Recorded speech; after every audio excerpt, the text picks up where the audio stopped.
Now, this is the continuation of my last video that was uploaded on Blow Up. Ayan. There is a person that was catch my attention to do this video, not just for a view but for awareness.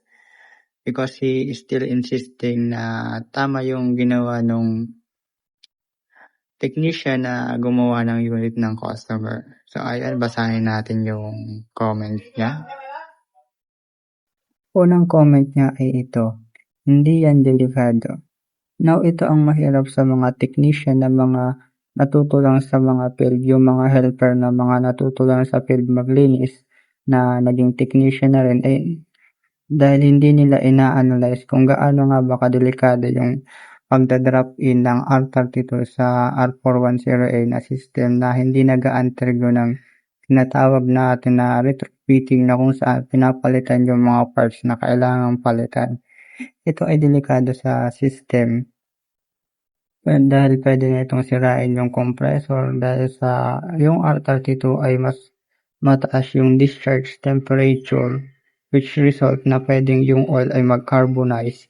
And pangalawa yung oil compatibility. Yung R32 na system is pareho silang gumagamit ng POE na oil ay merong tinatawag na additives na nilalagay para mas maging compatible yung oil ng R410 sa R32 na system. Ngayon, dagdag pa natin yung safety risk ng consumer which is alam na ba natin yung R32 na refrigerant is flammable. Ibig sabihin, konting spark ay pwedeng sumabog or pwedeng magkaroon ng sunog yung bahay ng customer.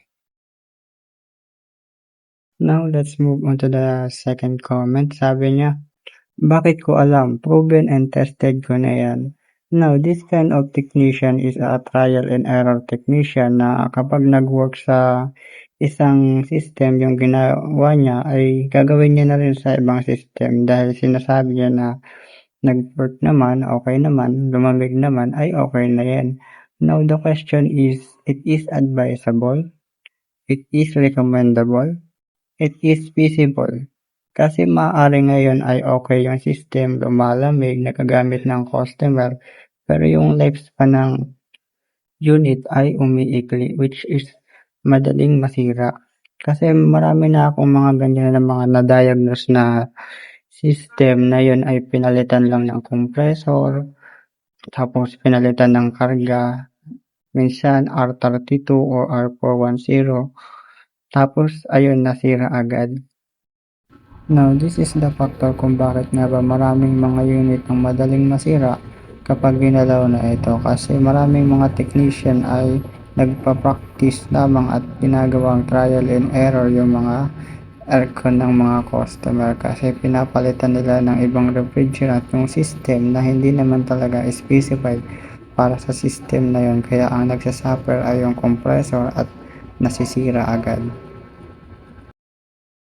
Now, for the last comment niya, sabi niya, magkaiba man ang pressure ng 410A at R32, pwede pa rin yan sila. Halos same lang sila, mas malakas lang pressure ng R32.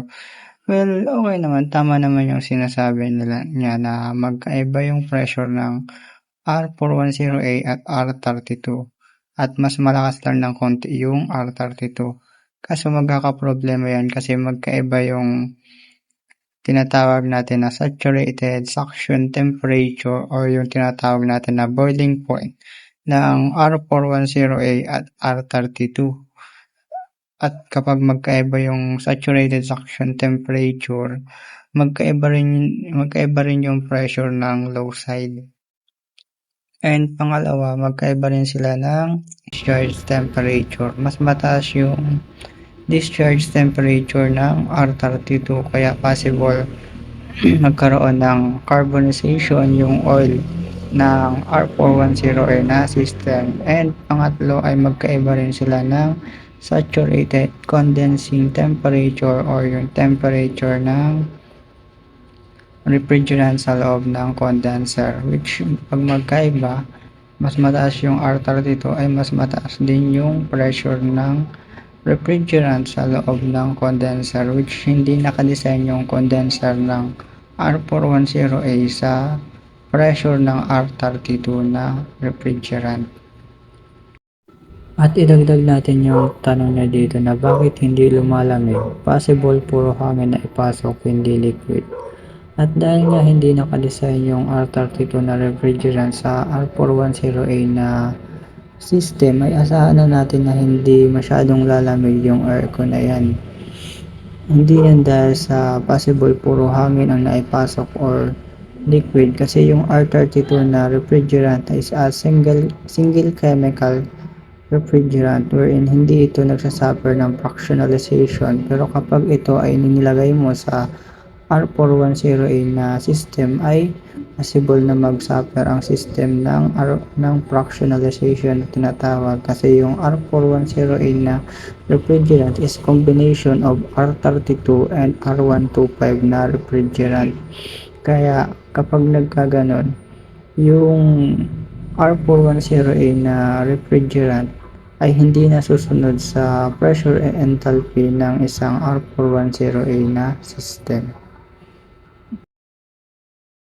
Now that I already explained sa inyo yung reason kung bakit nga ba hindi pwede yung drop-in ng R32 na refrigerant sa isang R410A na system, and vice versa yung drop-in ng R410A na refrigerant sa R32 na system without the proper process of retrofitting kahit na same sila ng pressure, because of the following reason and following factor na pwedeng maka-apekto sa system. Now for the conclusion, we'll answer the following question. It is possible. Now the technical answer is yes. Pwedeng gawin yung pag-drop in ng R32 sa R410A na system. Lalamig naman yan. Kaso nga ang problema is madaling masira yung system. Now, it is recommended. No. Hindi siya recommended na gawin. Kasi nga sabi ko ay hindi pwede yung R32 na refrigerant sa R410A na system, kasi magkaiba yung design ng R32 sa R410A na system. And yung pangalawa, sunod na tanong is, it is advisable? The answer is no. So, hindi siya ina-advise ng mga brand like Daikin, Carrier na gawin yung gano'n na drop-in. Even retrofitting ay hindi ina-advise ng mga brand na gawin iyan. Yung last na question, it is feasible. So, okay nga ba yung pagda-drop-in? Maybe siguro sa goal. Kung makatipid, okay siya. Pero kung para makatipid ng kuryente ay hindi siya pwede, kasi yung coefficient or yung COP na tinatawag ay bumababa kapag nag-drop-in or nag-retrofit tayo ng isang system. So, yun lang, at sana may natutunan kayo sa video na ito, and sana walang magalit sa inyo. And thank you sa panonood. Bye-bye.